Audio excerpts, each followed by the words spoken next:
Patrick Nyland here. Today I have challenged ChatGPT to a writing competition to see who can write the better short story about hockey. Why? Because I love hockey. And also, I'm kind of terrified that an open AI can write a short story.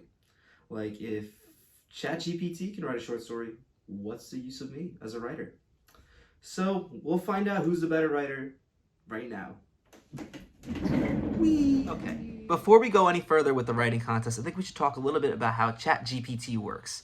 Not getting too technical, but I know a lot of creatives are a little concerned about their work being stolen, especially considering what happened with AI art, and people just not getting credit for their work. So, in the simplest terms, ChatGPT is a really big language model, and that was trained using books, websites, articles, and when you input a request to ChatGPT, what it does is it uses deep learning to go through that model in the neural network and come up with the best language response. So it's trying to continue upon your input in the most coherent and logical way. So in essence, it's just a really advanced chatbot. I know that explanation might not please the tech community, but that's not what we're here for. We're here to see who's the better writer, me or ChatGPT. So let's get this on. Dun, dun, dun. I'm just kidding. Yep. So here we have a quick little time lapse of me writing my story. It was a little over 1,000 words, like 1,500. It took me a bit over 2 hours to write, maybe 2.5 hours. And you'll see here, ChatGPT, time-wise, is gonna blow me out of the water. Right now, I'm putting in the prompt, write a short story about hockey, and as you can see, it just it writes a lot faster than you could ever imagine. If you want to take a look here and see what it's putting together, what I'm gonna do here is I'm just gonna have it finish the story, and then I'm gonna take this story and I'm gonna put it into Grammarly. So my story is already in Grammarly. Grammarly gave me an 80 score, and we can compare how Grammarly likes my story compared to the ChatGPT story. I assume it'll probably like ChatGPT's a little better. It's the whole software is geared towards good language, so the correctness is probably be very high. So I'm copying it now, and then yeah, I got like an 80 score. Yeah, Grammarly has some changes suggesting. I don't always like the changes Grammarly suggests, but we'll see what score it gives the story written by ChatGPT. Yeah, not 97. So according to Grammarly, ChatGPT is the better writer here. But we'll see what you guys think when I read the stories. We'll have ChatGPT. I will have a text bot read that story first. It was a frigid Saturday afternoon, and the ice rink was filled with the sounds of clacking skates, the thwack of sticks on the ice, and the occasional cheer from the crowd.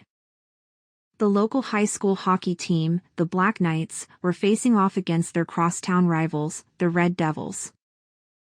The game started off fiercely. The Black Knights, determined to make a statement, charged onto the ice with unrelenting speed, constantly applying pressure to the Red Devils' defense. It was a strategy that paid off, as the Black Knights took an early lead thanks to a goal from their star center, Jake. The Red Devils fought back, though, and the game soon became a physical battle, with players checking each other into the boards and battling for every inch of ice. The Black Knights held their ground, however, and managed to keep the Red Devils at bay for most of the game. As the final period approached, the tension in the arena was palpable. The score was still 1-0 in favor of the Black Knights, but the Red Devils were mounting a furious comeback. The Black Knights goalie, Emily, was playing out of her mind, making save after save to keep the Red Devils from scoring.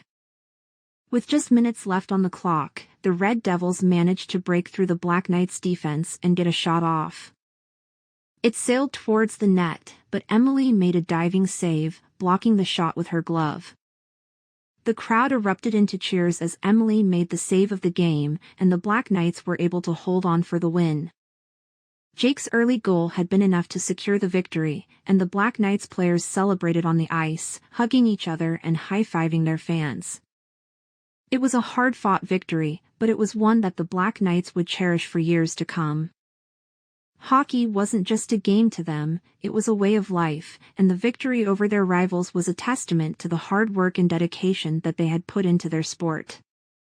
I will now read a portion of my entry to the contest. One last shift.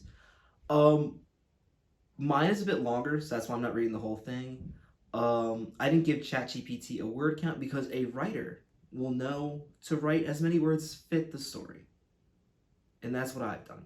I will put my entire story in the caption. Our goalie caught the puck in his glove, and the whistle sounded. He juggled it up and down before handing it to the ref. If it was not for Carter's great play in net, we would surely be out of this game. But if we did not score in the next 2 minutes, that would not matter. The road to get to this point was long and hard. After a few losses early in the season, many of the boys have questioned if we'd ever be able to make it past the regular season. At our team's lowest point, Coach Ryan broke his board over the trash can, screaming his head off at us. Now here we were, just a goal away from winning nationals. With just under 2 minutes left in the game, and our desperate need for the goal, Coach Ryan put our top scoring line to take the defensive zone face-off in our zone.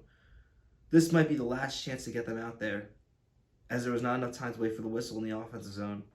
Coach Ryan called out to Carter, "Pay attention to the bench." I leaned towards the boards, taking a deep breath. That was my cue. As soon as our team had control of the puck, Coach Ryan would pull Carter from the net so our team could have an extra skater in the hopes of scoring a goal. That skater would be me.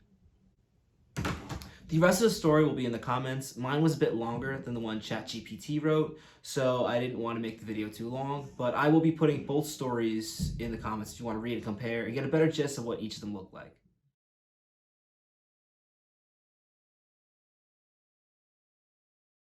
Okay, so let's talk about the results of this little experiment slash contest thingy.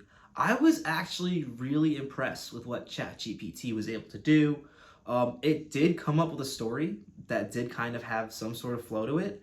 I do think it was a bit formulaic, but that's kind of what you gotta expect when you're asking a chatbot to write you a short story. Um, it was cool though to see. Also, to note, I did put the prompt in a couple times. I only filmed it once, but it did come up with something different every time. It was kind of similar, but different. So that was cool to see. I think mine had a bit more of a structure to it. I'm a bit biased. I know that Grammarly preferred ChatGPT's story, but yeah, both of the stories are going to be in the description below if you want to check them out in full. If you enjoyed this video, please be sure to give me a thumbs up. It really helps, especially when trying to get this channel up and started. If you don't already, be sure to subscribe because I'm going to be doing way more content like this. And yeah, thanks for watching.